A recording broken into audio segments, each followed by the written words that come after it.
pas qu'à sentir fatigue là, la qu'à venir. On pas les freiner, mon tout près, donc ça pétille. Dernier virage m'a négocié et ça finit. Un nouvel accident de la route était défini.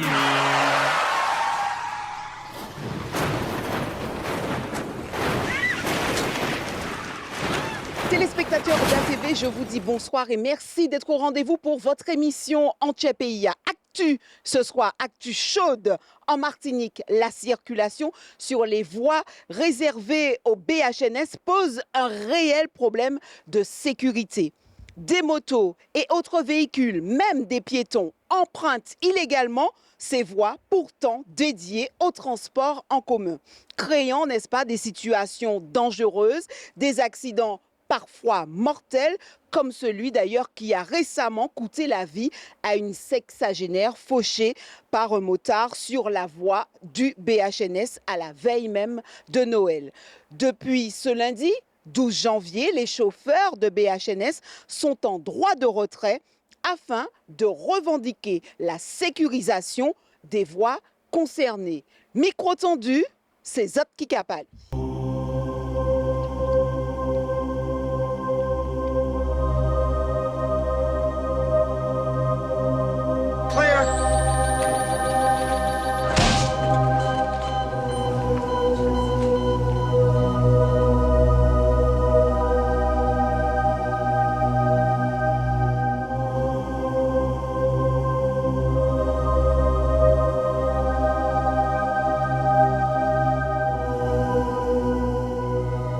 Bonjour madame, vous êtes une usagère des transports. Est-ce que vous comprenez ce droit de retrait de ces chauffeurs de BHNS? Oui, je comprends, mais ce n'est la faute à personne parce que même le week-end, on voit, il y a des cyclistes qui font du sport là-dessus et tout le monde y passe, même à Sainte-Thérèse aussi, c'est pareil. Hein? Franchement, c'est une galère, madame. C'est une galère en Martinique. On n'arrive pas. Je sors de Saint-Joseph, des Monts des Olives, c'est un cauchemar. J'arrive ici. C'est des temps d'attente incroyables. Il y a des personnes âgées, il n'y a pas d'endroit où s'asseoir. Moi, je ne comprends pas pourquoi. Au moins, pensez aux personnes âgées, même si vous mettez des choses sur les bancs pour séparer, pour que les gens ne dorment pas dessus. Mais au moins, pensez aux personnes âgées, quoi. Il n'y a pas que les personnes âgées. Moi-même, je suis jeune, mais malade. Donc, j'ai besoin de m'asseoir, je suis handicapée, j'ai besoin de m'asseoir. Il n'y a pas ça. Que faire, comme elle dit, barrer toute la route, mettre un grillage pour que les gens n'aient pas accédé à cette voie. Mais comme tout le monde, je suis à l'écoute des infos de ce qui se passe. Et est-ce que vous comprenez donc ce mouvement? Oui, quand même. Oui. C'est un petit peu, hein, ça impacte pas mal d'usagers, toujours est-il. Est-ce que vous comprenez ce mouvement, madame? Je comprends, mais c'est dur. C'est très très dur, on ne sait pas comment faire. Je prends plutôt le bus, le 320 qui va à Saint-Joseph, puisque j'habite Saint-Joseph. Oui. Alors ce matin, bon, il n'était pas à l'heure, je pense. Donc j'ai pris le 342 qui m'a déposé à Quatre-Croisés. Quatre-Croisés, j'ai pris le 111 qui m'a déposé à Fort-de-France. Donc on fait comme ça. Mais c'est vrai que je ne comprends pas cette grève parce qu'on ne peut pas mettre un policier derrière chaque habitant. Donc les gens vont continuer à faire ce qu'ils veulent et il y aura des accidents. Donc je ne comprends pas cette grève en fait. Mais on est obligé de prendre 2-3 bus pour arriver ici. Ce matin, j'ai pris un bus à Mao. Une voisine m'a déposé à Mao. Mao, j'ai pris un bus pour ici. Et là, je suis en train d'attendre le 320 pour voir si je vais pouvoir arriver chez moi. Alors vous allez à Saint-Joseph avant? Je vais à Saint-Joseph, où j'arrive à la gare. Et de la gare, j'attends le 27 pour m'emmener à Chapelle. Ça fait beaucoup, hein? Ça fait beaucoup. J'arrive pas avant 16h chez moi. C'est ça le problème. Est-ce que vous comprenez ce mouvement? Je comprends en même temps, je ne veux pas l'admettre, pour la bonne raison que ce sont les usagers qui sont en souffrance. Hein? Nous, on souffre. Encore une fois. On est des personnes âgées. Alors, pour marcher comme ça, attendre comme ça, il n'y a pas un banc pour s'asseoir, il n'y a rien, on est obligé de faire avec. Mais est-ce que vous êtes consciente des incivilités justement sur ces voies qui seraient normalement dédiées au TCSP? Justement, je pense que quand même c'est un petit peu dommage d'arriver à ce stade-là pour faire comprendre à la population qu'il ne faut pas passer sur ce passage. Est-ce que vous voyez certaines incivilités justement liées au transport? Mais surtout, on va dire, à la voie même qui est censée être une voie dédiée au BHNS? Ça arrive. Hein. En plus le week-end, hein, parce que j'ai l'occasion de me rendre dans le sud, c'est déjà arrivé que je vois effectivement certains comportements, on va dire. Qu'est-ce que vous voyez du coup? Alors ça arrive, c'est déjà arrivé que je vois les personnes qui pratiquent le vélo, là, le vélo, les cyclistes, voilà. Et puis ça arrive également ceux qui pratiquent également la trottinette électrique, voilà. Chaque fois qu'il y a une voiture qui va tomber sur le TCSP, est-ce qu'il faudra arrêter toute la circulation? C'est ça que je me pose comme question. Ça, je n'ai pas encore compris. Vous demandez au moins un service minimum. Exactement. Un petit truc restreint, parce qu'avant, il y avait ça. Maintenant, je vois qu'on n'a pas d'informations. On va sur les sites. Il n'y a rien qui nous dit qu'il n'y a pas de bus ou qu'il y a des bus. Moi, je ne comprends pas comment ça fonctionne. Moi, j'aurais bien aimé qu'il y ait une seule entité, mais je crois qu'il vaut mieux qu'on retourne en arrière. Parce que les chauffeurs de bus, ils géraient mieux tout seuls. Ils géraient mieux leur caisse, ils géraient tout. Maintenant, c'est d'autres personnes qui gèrent des entités. Moi, je sais de qui je parle et on sait de qui je parle. Mais il y a un manque de travail correct, je ne sais pas comment le dire, mais il y a un truc qui ne va pas. Professionnalisme, il y a un truc qui ne va pas quoi, dans le pays. Qu'est-ce qu'il faudrait faire pour que ça change? Je ne sais pas, c'est la responsabilité au conducteur. Chacun sa responsabilité. Il faut faire quelque chose, faut pas chaque habitant, mais il faut faire de façon pour que il y a quelque chose d'important qui s'ouvre quand le TCSP arrive. On fait comment on fait. Fait ça. Depuis TCSP a passé, on fait ça. Voilà. C'est bien travail. Ah ouais, gros travail. Dis là. Beaucoup de sous, mais il y aura moins de morts quand même dans ce cas-là. Quoi faire? Moi, en tous les cas, le 24 décembre, ça m'a beaucoup touchée. Très touchée pour la petite dame qui a perdu la vie. Pourquoi? Parce qu'il y a une voie de TCSP, voilà, BHNS, et la dame veut rentrer chez elle. Elle a peut-être préparé son repas avec ses enfants et elle n'est plus là. Pourquoi? Parce que quelqu'un a décidé de rouler sur la voie du TCSP. Je trouve ça inadmissible. Je ne demande pas qu'il y ait un gendarme sur chaque chose parce que moi, je fais une erreur sur la route. Il y a déjà des gendarmes dans mon dos. Alors que là, ils roulent des heures, des petites motos comment on appelle ça, les motos électriques là. Ça roule sur les motos roulent, des voitures roulent. Mais je vois ça tous les jours. Je ne comprends pas comment on peut arriver là alors qu'il y a un circuit pour les voitures, quoi, en vrai. Il y a un circuit pour les voitures et les motos. Ils se permettent de faire n'importe quoi, de rouler sur la voie de TCSP. Ce n'est pas une voie d'urgence, ce n'est pas une voie, c'est la voie du TCSP. Mais il n'y a qu'ici qu'on fait ça, parce qu'en métropole, il me semble que non, on respecte le couloir des bus en métropole quand même. Eh bien, il faudra sévir. Ah, mais à chaque fois, je suis obligée de reculer parfois parce que je crois qu'il n'y a rien. Et en plus, avec les petites motos là, qui n'ont pas de bruit, on ne les entend pas. J'ai déjà failli me faire renverser par une voiture électrique aussi, même sur un passage piéton. Donc, c'est un problème d'incivilité réelle qui naît en Martinique. C'est tout. Il faut le dire. Mais les gens ne comprennent pas, ils pensent que leur vie ne vaut pas la vie des autres. Vous voyez? Ils tuent des gens sans penser aux conséquences, ils roulent sur des voies qui ne sont pas à eux. Et pourtant, il y a des routes, Je sais que vous n'aimez pas les embouteillages, mais on est sur une île. On ne fait que tourner comme ça. Il y a plus de voitures que de routes. Voilà. Si on colle toutes les voitures, il y a plus de voitures que de routes. Est-ce que vous serez favorable à la remise en place des feux, justement, du TCSP? Comment les feux ne fonctionnent pas? C'est peut-être là le problème. C'est là le problème. Je ne savais même pas que les feux ne fonctionnaient pas. Parce que c'est pour regarder, il y a un petit moment, il n'y a pas de feu en Fort-de-France. Hein. Si je te dis moi ne t'en vas pas, elle était là. Si je t'empêchais moi pour la route là, elle était dormie au soya. TCSP, une voie réservée devenue une zone de danger.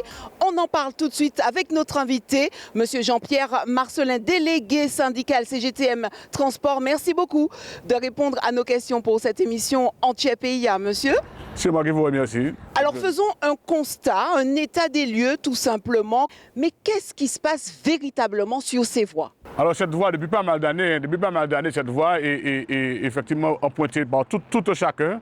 On a un petit peu tout le monde, les taxicos collectifs, les transporteurs scolaires, les ambulanciers, en fait tout le monde non autorisé sont dans la voie. Et aujourd'hui, les conducteurs, on en a assez, on en a le bol. Je rappelle quand même, ça fait quand même depuis plus de 3 ans qu'on tire la sonnette d'alarme et que jusqu'à aujourd'hui, rien n'est fait. Rien n'est fait pour pouvoir assurer la sécurité d'abord des usagers qui empruntent le BHNS et les conducteurs effectivement qui sont dans Jean permanence. Monsieur Marcelin, il y avait donc aussi un arrêté, on va dire, de tolérance pour un certain nombre de véhicules qui pouvaient donc emprunter cette voie, n'est-ce pas, dédiée au BHNS, n'est-ce pas? Oui. Qu'en est-il de cet arrêté? Qu'est-ce qu'il précise vraiment?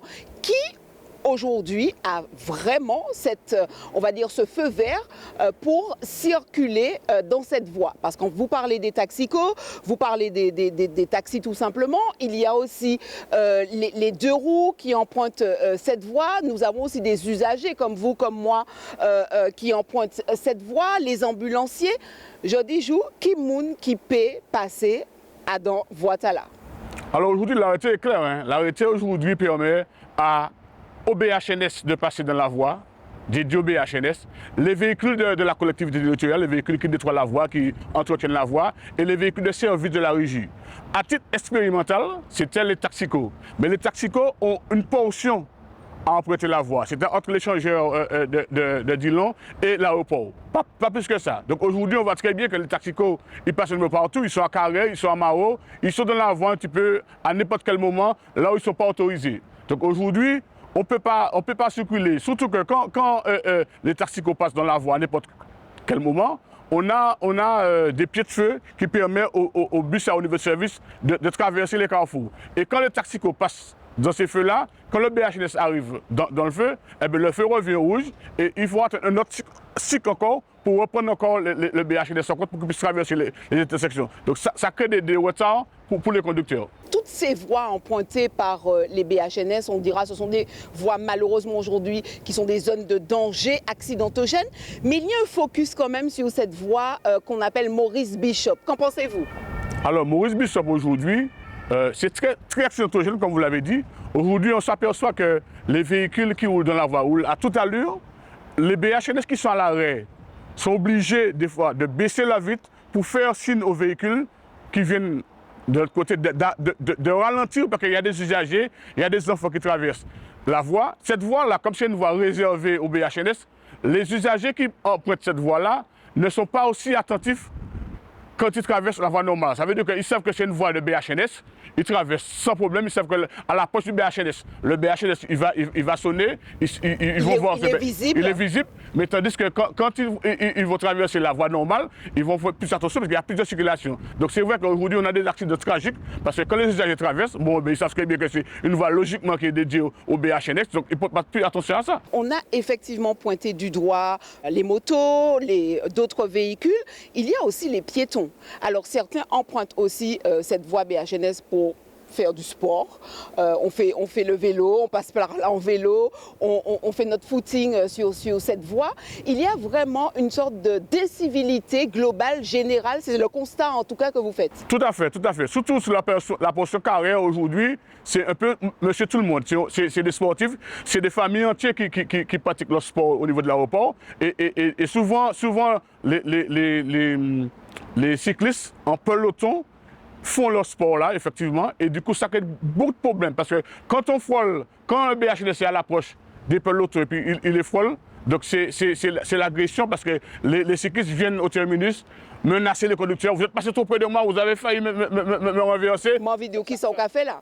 Exactement. Qu'est-ce qu'ils font là? Mais pourtant, c'est eux qui sont plus mécontents. Donc du coup, vous comprenez la frustration des conducteurs. Aujourd'hui, c'est vrai qu'on a eu des interventions de la police nationale assez souvent le dimanche. Donc ça s'est calmé un petit peu, mais il faudra renouveler parce que sinon, ça va continuer.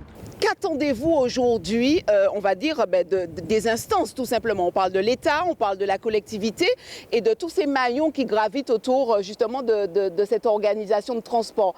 Qu'est-ce que vous attendez, qu'est-ce que vous demandez pour que les choses changent et bougent? Ce qu'on demande aujourd'hui, ça fait plus de 3 ans qu'on demande. Donc aujourd'hui, on nous a fait des promesses, il y a 2-3 ans de ça, et rien n'a été tenu. Aujourd'hui, ce qu'on veut, pour reprendre le réseau, il faut que les feux fonctionnent de Boconal arriver jusqu'à l'aéroport, jusqu'à Mao. Il faut que les feux fonctionnent, il faut que les panneaux soient posés aux entrées du tracé.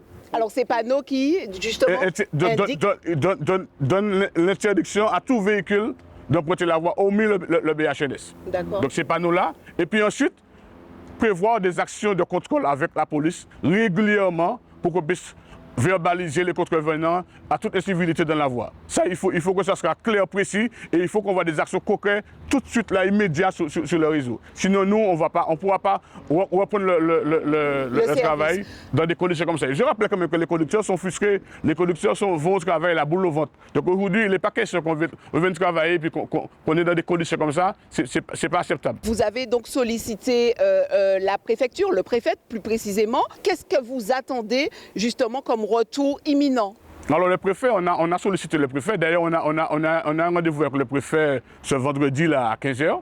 Parce que ce qu'on demande, c'est de pouvoir nous dire quand est-ce que les contrôles vont commencer et à quelle fréquence que ces contrôles vont durer. Il faut que lui aussi nous dise qu'il faut qu'il interdise la circulation dans la voie de tous les véhicules non autorisés. Et que ce soit fortement verbalisé. Surtout fortement verbalisé, et surtout la police et la gendarmerie, et surtout les policiers civils qui prennent la voie avec le marqueur en police et puis qui croient qu'ils sont tout permis. Donc il faut qu'on puisse arrêter ça. Il y a un fonctionnement de la voie et on ne peut pas accepter que n'importe qui prenne la voie comme ça, surtout à de grandes vitesses qui n'est pas raisonnable. Monsieur Jean-Pierre Marcelin, justement, et encore une fois, alors je me fais l'avocat du diable, n'est-ce pas, pour cette émission TCPIA, dans ce chaos, j'ai envie de dire, routier, ce sont encore une fois les usagers qui deviennent les premiers dommages collatéraux. Vous leur dites quoi? Ils en ont assez. Et ils marchent à pied, il y a toujours des problématiques liées au transport. Si c'est pas ça, c'est en lot demain. Qui ça qu'a dit au soir? Non, moi ce que je veux leur dire, c'est qu'aujourd'hui, depuis l'exploitation du BHNS, on voit très bien que on a dû pas faire de grève. On n'a pas fait de grève.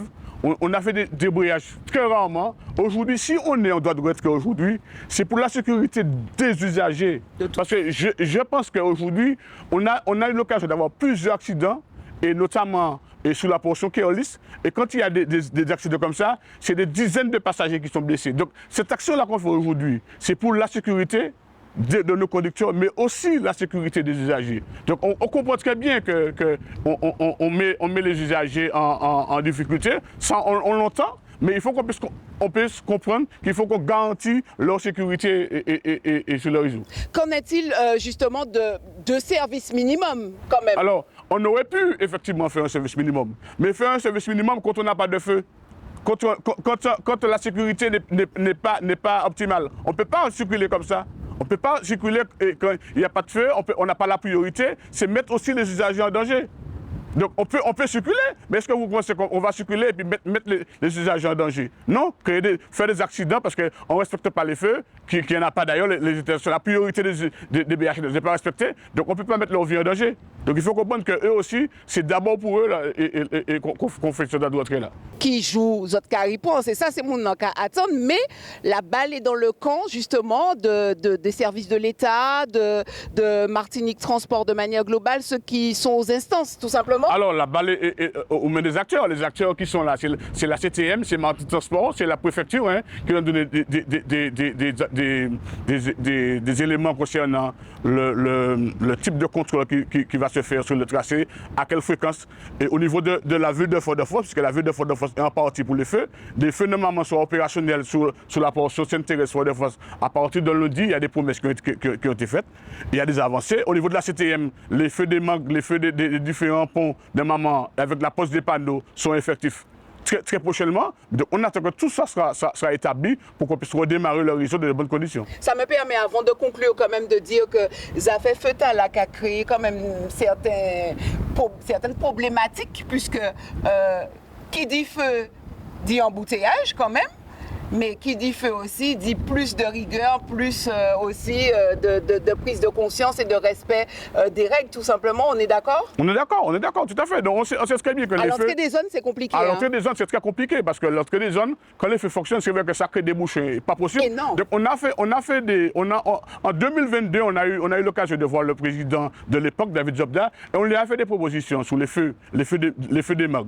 Demander que ces feux-là soient en clignotant tout au long de la journée et à l'approche du BHNS qui redevient normal pour qu'on puisse faciliter le passage du BHNS. C'est possible. Mais c'est faisable, hein, c'est faisable. Hein. Donc là aujourd'hui, la réunion de lundi, on nous a dit que c'est possible. Donc il y a juste une manipulation à faire et c'est possible. Donc on attend que ça se fasse et puis comme ça, les feux vont fonctionner et puis comme ça, je pense qu'il y a une fluidité au niveau d'entrée des zones. Comment se portent de manière globale justement nos réseaux routiers, mais aussi nos BHNS. Ici même, on est au centre de maintenance. Il y a effectivement pas mal de BHNS qui sont en bobo, on va dire ça comme ça. Est-ce que par rapport aux nombreux coups de gueule qu'on entend très souvent sur il n'y a pas suffisamment de rotation, ils ne sont pas à l'heure, etc. ou autre, est-ce qu'au niveau des BHNS, par exemple, ceux-là qui sont là juste autour de nous, seront réparés peut-être un jour, quelle maintenance, comment ça se passe en ce moment? Non, nos mécaniciens sont tous les jours. Ils sont au taquet. Ils sont au taquet tous les jours. Aujourd'hui, on sait très bien qu'on dépend de la France. Donc les pièces, il faut les commander, ça prend du temps. Donc du coup, les BHNS aujourd'hui, en tout cas, on a une garantie que les BHNS vont très prochainement être disponibles. Là, on est en attente des pièces qui sont déjà arrivées. Les spécialistes qui s'occupent de les réparer vont arriver au mois de février là. Ils ont une intervention au mois de février. Donc je pense qu'à ce niveau-là, on aura une avancée, plus de BHNS sur le réseau. Donc je pense que ça aussi, ça va soulager les collègues, les usagers qui sont effectivement malheureusement des fois attendent bien longtemps les BHNS. Mais on fait le maximum parce qu'on veut dire qu'aujourd'hui, on essaie de faire le maximum avec ce qu'on a. Mais on fait le taf. Comme je vous dis, on est très rarement en droit de retrait. On fait le taf. C'est vrai que c'est compliqué, mais on est là, on assure. Tous les services, les contrôleurs, les agents de médiation, les mécanos, que je tire mon chapeau d'ailleurs, qui font le maximum pour faire le travail. Le travail se fait. C'est vrai qu'on dépend de la métropole, mais on fait le maximum pour pouvoir garantir tous les jours un service convenable. C'est vrai qu'il y a tellement de choses à dire sur ce sujet transport. Dernier point aussi, pour rappeler ces incivilités qui se font à bord même de ces BHNS, mais aussi ces agressions permanentes, n'est-ce pas, des chauffeurs qui travaillent pour nous, justement. Quel serait le mot d'ordre pour finir cette interview, Non, monsieur moi je veux dire qu'aujourd'hui, quand un conducteur vient travailler, il vient pour faire un service, il vient pour transporter la population. Donc il faut qu'on puisse se comprendre qu'il y a des difficultés qu'on rencontre et il faut que tout le monde puisse travailler dans de bonnes conditions. Et je pense qu'à ce moment-là, ce sera du gagnant-gagnant. Parce que les conducteurs se lèvent le matin, pour certains d'autres, dès 4 h du matin, ils sont déjà au pied levé. Dès 4 h du matin, on a le superviseur qui fait le tour du réseau pour s'assurer effectivement que le réseau est disponible pour qu'on puisse circuler. On rencontre des problématiques, notamment sous Mao pour le jeudi des copains. On rencontre des problématiques, mais on essaie de faire le nécessaire. On essaie de ne pas bloquer la population. Donc on espère que les autorités entendent nous entendre et puis qu'ils font le nécessaire concernant toutes les problématiques qu'on a énumérées aujourd'hui. Merci beaucoup. Foss Tchébé Pamoli, c'est vrai que c'est pas une casquette facile, hein. Vous êtes souvent pointé du doigt, on va dire mis encore yo toujours en grève, etc., etc. J'ai envie de dire que cette fois-ci, j'entends droit. Oui, non, cette fois-ci, non. J'entends droit. Moi, presque à valider vraiment, mais bon, mon pas dit ça pour dire, mais moi, qu'a dit quand même. En tout cas, merci en Chaï, Foss Courage, Bazotte. Et puis, téléspectateurs, c'est ainsi que s'achève votre émission Entier Pays Actualité. On rappelle quand même que ce dernier drame, c'est une réalité brutale, sans respect des règles. Aucun aménagement ne peut protéger, n'est-ce pas, les usagers. Sécurité, contrôle, responsabilité surtout collective doivent devenir une priorité absolue. C'était votre émission Entier Pays, émission Tala, c'est Azot et c'est Zot qui capali.